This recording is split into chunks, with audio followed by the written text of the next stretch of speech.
오늘 저희들이 읽을 하나님의 말씀은 구약 성경입니다. 구약 성경 출애굽기 20장 말씀이 됩니다. 구약 성경 112페이지 출애굽기 20장 1절에서 3절까지 읽도록 하겠습니다.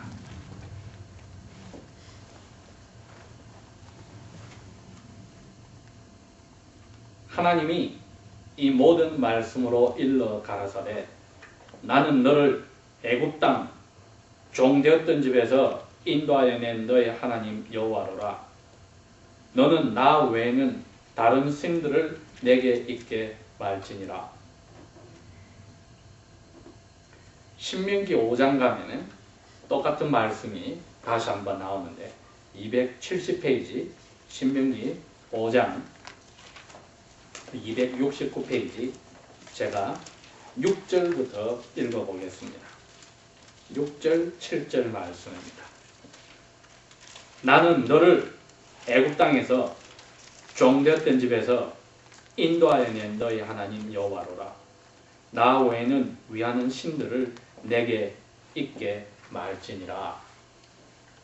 그래서 저희들이 오늘 출애굽기 20장과 신명기 5장 6절 7절의 말씀을 보니까 하나님께서 자기의 백성으로 만든 이스라엘 백성들에게 이 10가지 계명을 허락하셨습니다.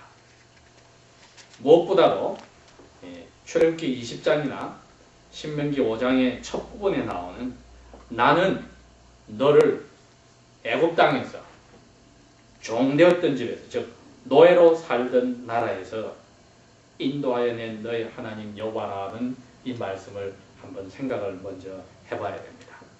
이러한 책에 이러한 내용이 있는 것이 그 당시에 즉 지금부터 3,500년 전에 모세가 이 책을 쓰던 당시에는 조금도 이상한 내용이 아닙니다. 그 당시에 수많은 민족들이 종족들이 전쟁들을 일으켰을 때에 그 종족과 민족들이 자기들이 섬기는 신들이 있었습니다. 그래서 한쪽이 이기고 한쪽이 지게 되면 양쪽 다가 이야기를 우리가 믿는 신이 다른 신보다 강하기 때문에 우리가 싸움에 이겼다. 그래서 각 나라 각 종족들이 민족들이 섬기는 신들을 다 인정해주고 살았습니다. 그렇기 때문에 한쪽이 다른 한쪽을 이겨서 속국으로 자기의 식민지로 만들면 그 두 나라 왕이 대표로 약속을 해서 문서를 남깁니다. 그 문서의 내용이 여기 20장 2절에 있는 것입니다. 자, 너는 이제 나의 노예니라. 너는 나에게 졌으니 이제 내 밑에 내 말대로 살아야 하니라 하고 문서 조항을 써놨습니다. 그와 마찬가지로 하나님께서 이제 애굽 땅에서 노예로 살던 이스라엘 사람들을 불러내서 새로운 나라를 만들어서 자기가 그 이스라엘 백성들의 하나님이 되겠다 했을 때는 마치 자기가 그 이스라엘 백성을 점령하여서 이긴 것과 같기 때문에 이스라엘 백성은 자기의 노예처럼 하나님이 이제 우리는 이 약속 문서에 계약을 쓰자 그렇게 하고 사인을 하자 하고 결정한 것과 같습니다. 이 십계명의 내용이 바로 그 당시에 나라들이 승리국과 패전국 사이에 왕들이 계약 문서를 써서 이제는 우리는 이렇게 세금을 바치겠습니다.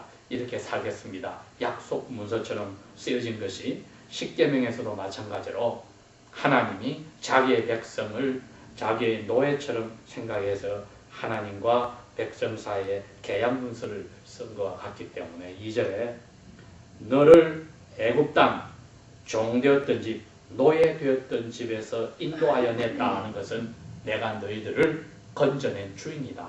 그러니 내 말을 들으라는 계약 문서의 서두와 같습니다. 이 계약 문서에 저희들이 오늘날 3,500년이 지나도 중요성을 부여하는 이유가 있습니다. 그 이유는 이스라엘 백성들이 노예 감독에게 시달려서 너무나 힘들게 살았을 때 부르짖었다고 했습니다. 고통 가운데 하나님이 하늘에서 그 소리를 들으시고 오셔서 직접 그 고통을 눈으로 보시고 건져주셨다. 건져주셨지만은 이스라엘 백성들이 주인이 아니라 단지 섬기던 주인이 바뀐다는 것을 오늘 가르쳐 주는 겁니다.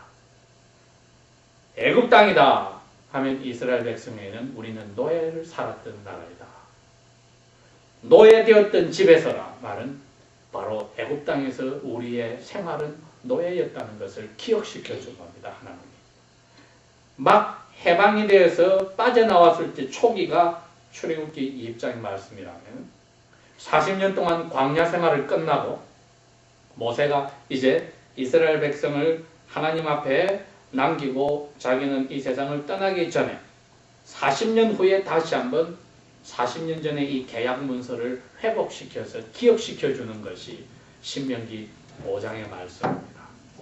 자, 이제 모세를 통하여서 여호와께서 혹은 직접 이야기하시는 나는 너를 애굽 땅에서 종되었던 집에서 인도해낸 여호와다 했을 때는 무엇을 이스라엘 백성들이 알기를 원하냐면 너는 주인이 바뀌었지 너 스스로는 주인이 아니라는 것을 이야기합니다.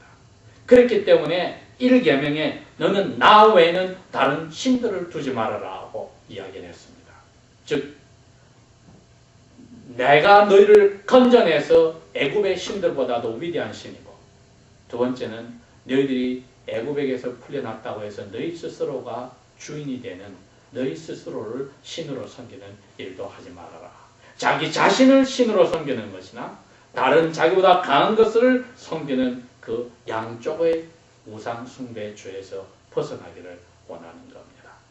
그래서 내가 너희의 신이다.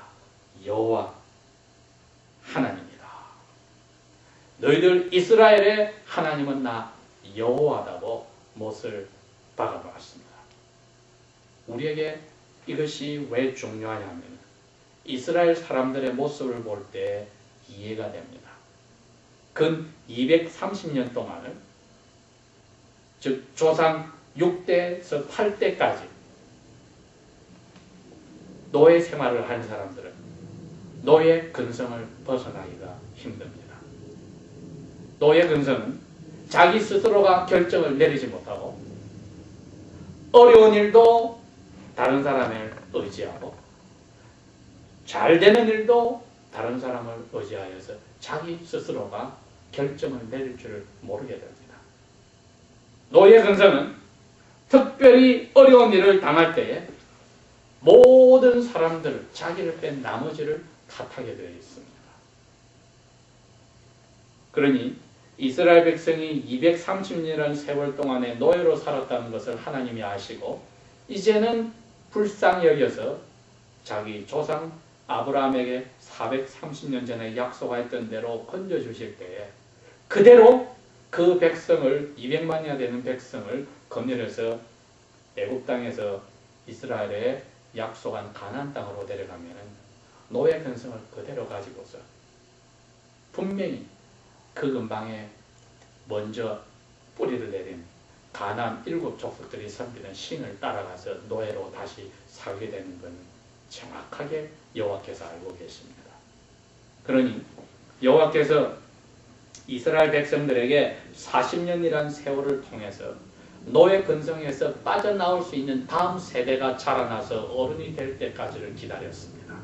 그래서 새로운 신인 여호와의 살아계심으로 신발이 닳지 않고 의복이 헤어지지 않는 기적을 40년 동안 통하게 함으로써 이스라엘 백성에게 참된 신이 누군지를 보여주는 젊은 세대들을 일으키게 하여서 그 세대들이 이제는 노예 근성에 젖었던 부모들이 죽고 나서 가나안 땅으로 들어가 약속의 땅을 차지하기를 여호와께서 원하신 것입니다.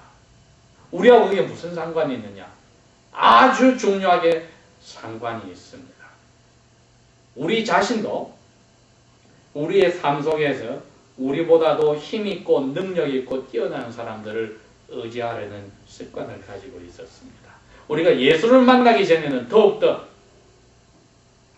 우리 자신이 이익을 보기 위해서라도 우리보다도 높은 자리에 권세를 가졌거나 능력이 있거나 재산을 가졌거나 학력이 있거나 경험이 있거나 그런 지위를 가진 사람에게 우리가 머리를 숙여서라도 우리 원하는 것을 얻어내는 일을 자연스럽게 한 노예 근성을 가지고 있었습니다. 그런데 하나님이 찾아오셔서 우리를 자기 아들, 딸로 만들어주면서 이제는 돌아서서 나의 노예가 되어라 고 했을 때 저희들이 하나님을 주님이라고 불렀습니다. 마스터다, 롤드, 주인이라고 불렀습니다. 이제 그리스도인들이 광야의 이스라엘 백성들과 똑같은 처지에 들어갔는데 주인의 도움 없이는 광야에서 목말라 죽게 되어 있고 추워서 얼어 죽게 되어 있고 더워서 말라 죽게 되어 있는데 주인이 고기도 먹여주고 물도 마시게 하여주고 의복도 따뜻하게 헤어지지 않게 하고 발도 부르트지 않게 하고 그 다음에 주식인 메나도 내려오게 해서 먹게 하여서 모든 삶 자체를 책임져주고 자기의 원수된 나라들은 다 죽여주어서 자기의 백성 이스라엘을 챙겨주셨다는 것을 경험하고서도 주인으로서 인정하지 못하는 세대가 있었다는 겁니다. 그래서 받기만 하면서 남은 것은 뭐냐면은 불평, 불만이었다. 이게 노예 근성의 가장 나쁜 점입니다. 주인의 도움으로 살면서도 불평, 불만이 있는 삶.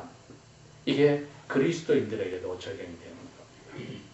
그리스도인들이 가지고 있는 삶의 불평, 불만이 어디서 왔는지를 생각하면은 그 이유는 무엇보다도 자기가 하나님의 노예라는 것을 잊어버린 데 있습니다.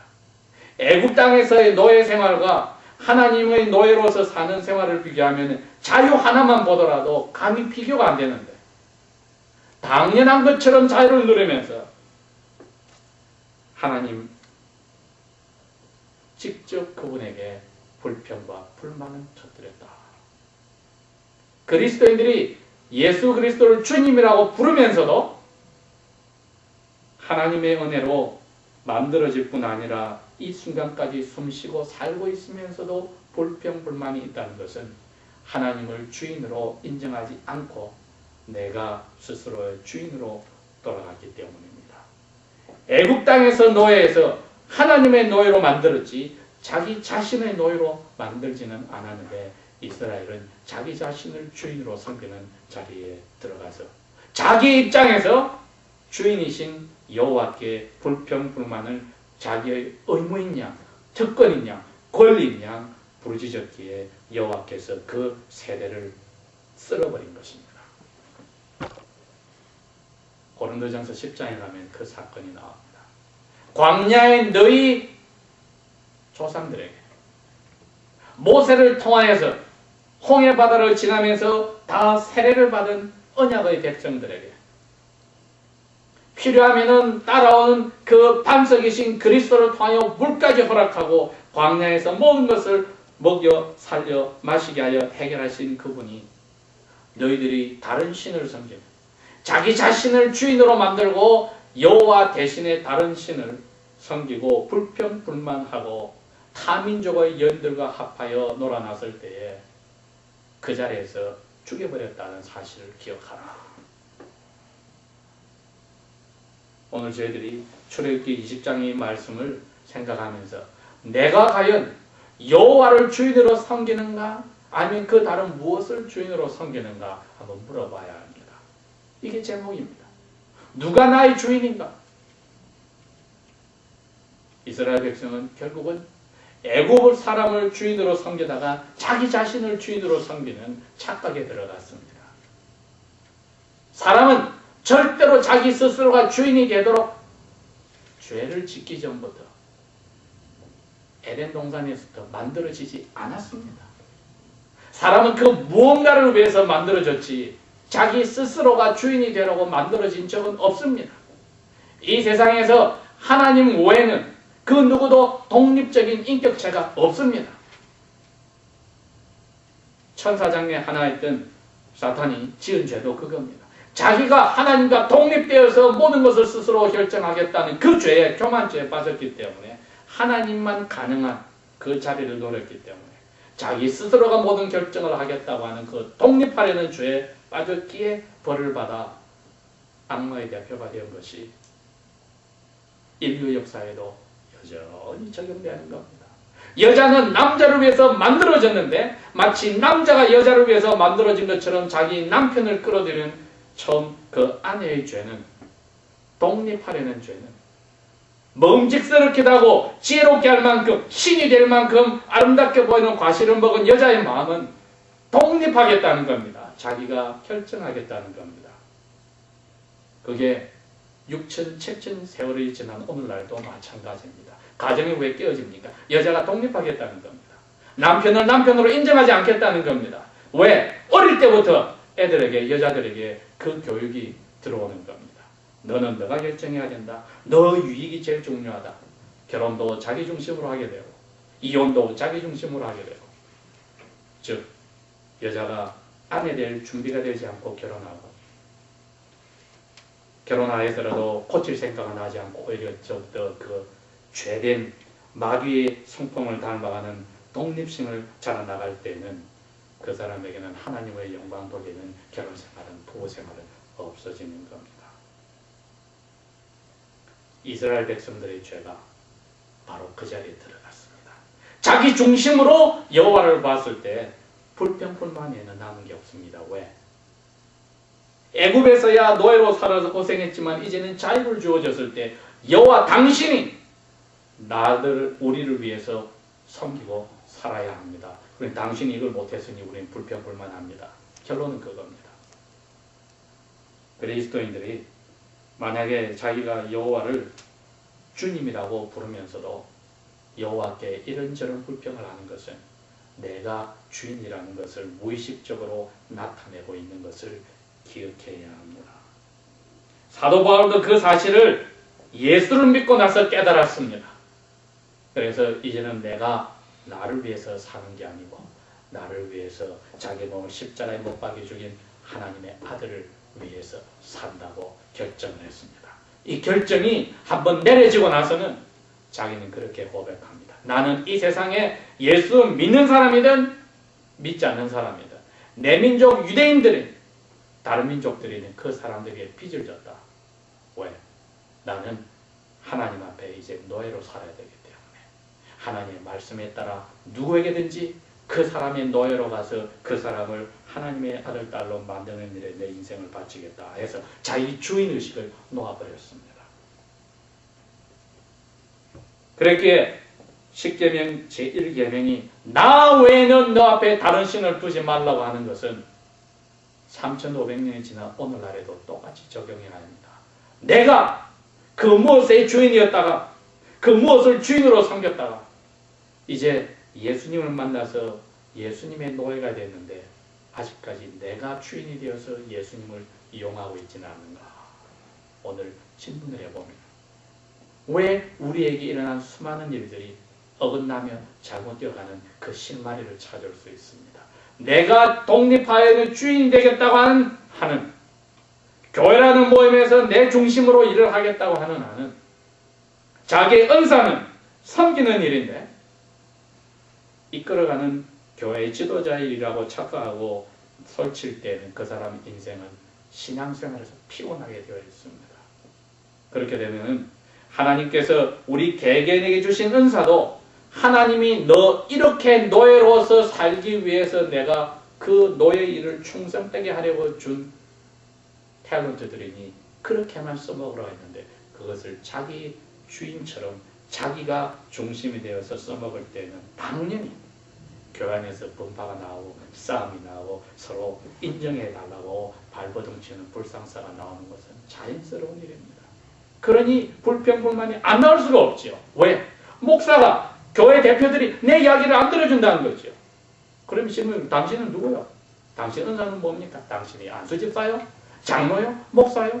아무것도 아니고 그러면은 당신의 위치를 어긋났기 때문에 당신의 불평불만이 나오는 것이지. 당신에게 만약에 하나님이 그 은사를 주었다면 당신이 안수 집사가 되었을 거고 장로가 되었을 거고 목사가 될 것이다 이겁니다. 즉 하나님이 주지 않은 은사를 가로채어서 목사와 집사와 장로의 구실을 하려 할 때는 그 사람은 불평불만 외에는 신앙생활에 기쁨은 없습니다. 이처럼 가정에서도 자기가 하나님 앞에서 아내로서 남편으로서 자녀로서 받은 은사를 가지고 하나님의 노예로서 섬기면은 만족이 나오고, 나아가 교회에서도 하나님께 받은 은사 그대로만 쓰면은 만족과 감사가 나오고, 그것을 넘어갈 때는 나 외에 다른 신을 섬기지 말라는 죄에 들어가서 다른 신, 나를 주인으로 섬겨버리는 죄를 짓게 되는 겁니다. 그때는 하나님 앞에 이것저것이 더 있어야 된다고 불평불만하게 되는 죄를 자연스럽게 지으면서 히브리서 기자가 말한 대로 마음의 쓴뿌리가 그렇게 나는 것을 조금도 이상하게 생각지 않고 자기의 권리처럼 생각하는 불쌍한 그리스도인으로 전락하게 되는 겁니다. 출애굽기 20장은 자기가 우리를 정복하셔서 정복국의 왕, 점령당한 나라의 왕에게 계약한 문서로 너는 이제 나의 노예니라. 이제 너 중심으로 사는 독립의 삶은 없어졌느니라 하고 선언하면서 나 외에 다른 신을 두지 말라고. 이제는 개개인의 저희들이 하나님의 뜻 외에는 다른데 내 초점을 두어서 그것을 이리저리 좌지우지하는 죄를 짓지 말라고 명령하시니 이 명령을 지킴으로써 여호와께서 허락하신 복을 누리는 것을 우리에게 주신 또한 특권입니다. 이제 그 특권을 제대로 행사하기를 원합니다. 다 같이 기도합시다.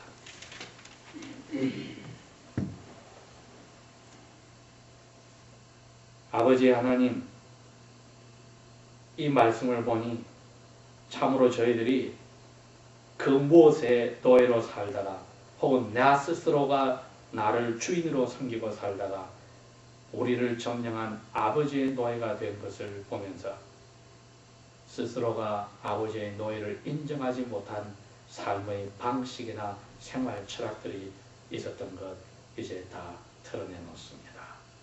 내 중심이 아니라 아버지의 중심으로 신앙을 가지게 하여 주시고 삶의 모든 결정들을 하게 하여 주시고 가정생활을 꾸리게 하시며 부부생활을 가지게 하시고 자녀들을 교육하게 하시며 삶 속에서 가정에서 직장에서 사회에서 학교에서 사업장에서 당신의 노예로 살게 하여 주십시오.